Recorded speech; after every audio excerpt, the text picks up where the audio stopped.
why is he doing this? What is his aim? Is he trying to be a sort of global statesman? Is he just shooting his mouth off to glorify himself?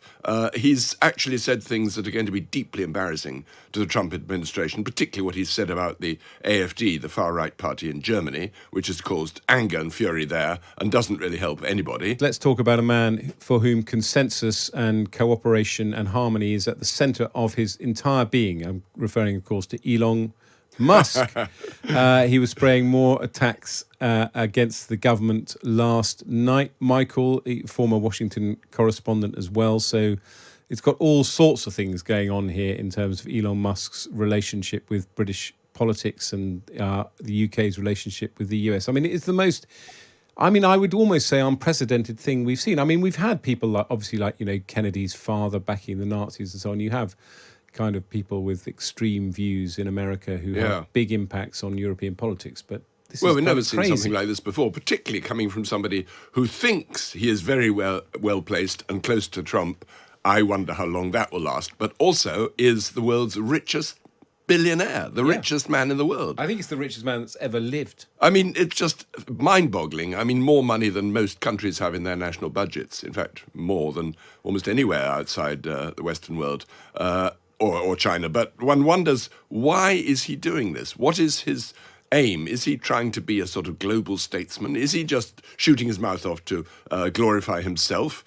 He's actually said things that are going to be deeply embarrassing to the Trump administration, particularly what he's said about the AfD, the far-right party in Germany, which has caused anger and fury there and doesn't really help anybody. And the Vice President, J.D. Vance, in fact, was invited to kind of comment and said, I don't comment on foreign he's elections. Quite right and sensible. And one wonders, what's the point of this? He does seem to have it in for Britain in a fair old way. I mean, his father apparently was from Liverpool, so why he's so furious with Britain, I don't know. And particularly sort of ad hominem attacks on Starmer, accusing him of not pursuing the grooming scandals that went on around Rochdale and Northern England about a decade ago or so. It's just absurd. Why is he trying to bring discredit on the Labour government? What is it? And at the same time praising a convicted criminal, Tommy Robinson, who's in prison, saying that he should be released, a far-right extremist. You begin to wonder, is he flirting with fascism? Well, Gabby, Michael asked the question, what is Elon Musk up to? I mean, there's part of me that thinks this is a very powerful and rich man with an extremely warped sense of humour, because we all rise to this. I mean, he says some things which are, in my view, utterly unacceptable, particularly the stuff about Tommy Robinson and the AfD. They are unacceptable. But a man that wealthy who, frankly, doesn't have to give a fig about pretty much anything, and maybe he's just doing it for the giggles in a kind of perverse and weird way. I mean, is there a strategy here? I think it looks to me like a sort of form of trolling on steroids, really, as if the platform had become its owner almost. Musk acts like it's like a kind of giant spinning Catherine wheel that just goes round and round and round, sparks flying off in all directions, setting fire to things almost kind of at random.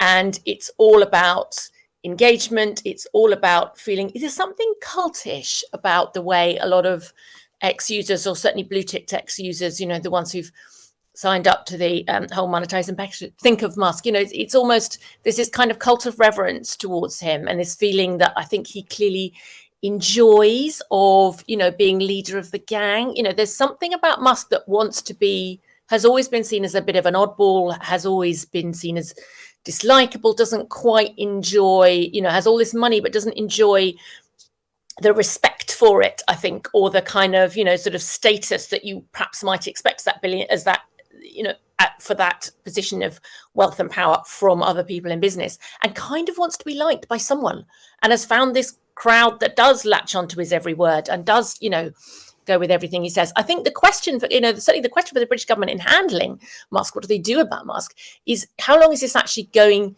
to last? And Michael hinted at this. It's you've got two ginormous egos in a bag when you've got Trump and Musk in the same room with very different agendas. Musk he's not always been MAGA. He's not a true believer. He's criticised Trump in the past. You feel like he's got his own agenda. He's in it for commercial reasons. It gives him a lot of protection to be allied with the US president, makes regulators in Europe think twice about going after him. So how long does that partnership, that isn't really a partnership, how long can that last without one or other of them trying to set fire to the other, is the kind of question. And in that case, to some extent, I think the British government is sitting back waiting to see how that plays out. I think that's right. I mean, Donald Trump has already commented on whether Elon is after his job, and the fact that in theory Donald Trump will step down after this presidency it's very telling that he felt compelled to do it. And I think it gave a kind of insight into what is going on in Trump's head as much as Elon Musk's head. Clearly, obviously, Elon Musk is going to have a big impact on British politics if he carries on in the way he is.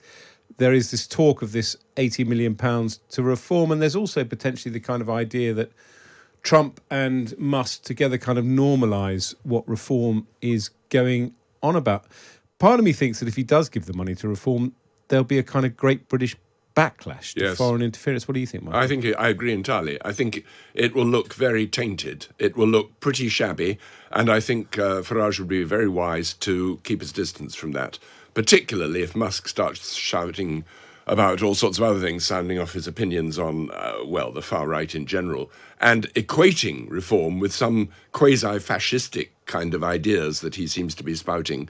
That's not where reform want to go. They want to pull the mainstream right over to them. They don't want the far right. They don't want the nutters as part of their image. So I also think there's questions of law. Would they be allowed to accept such a massive donation? How would they declare it? How would it be sort of processed through the normal channels? So I don't think that's going to happen.